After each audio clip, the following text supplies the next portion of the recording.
Yeah. Okay, here we are at Bear Jackson's with Dan Zonker. Dan, I need to ask you what you did to the engine here to make it to dial it in. Basically put it on the dyno and we optimized the fuel pressure coming from the secondary regulator.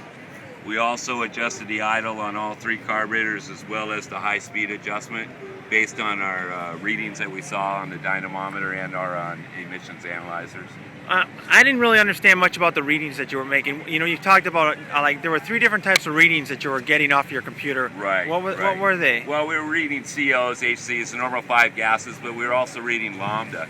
Lambda is a measure of stoichiometric air-fuel ratio. It's a little technical. Yeah, what does that mean in English? That means perfect air-fuel ratio. Okay, so that means...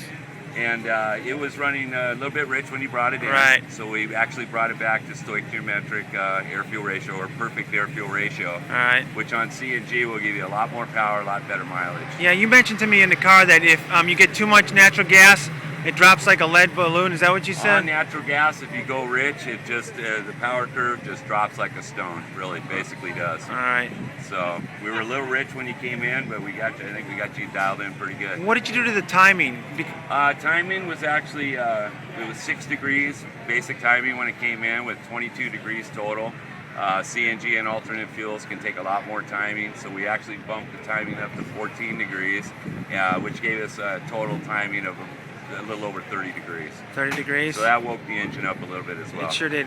And then going to that secondary regulator, it was, when you got it from me, it was pushing over, is it 10 inches of water column? Yeah, it was actually, we had a 10 inches of water column gauge on the pressurized secondary outlet port, and it pegged a 10-inch gauge. We reset that to about 8 inches.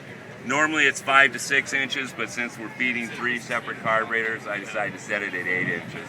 And then, it worked real well. And you did something about some lock-offs? What was the lock-offs? Yeah, we, not necessarily required by code, but we installed a high-pressure lock-off prior to the high-pressure regulator, as well as we moved your low-pressure lock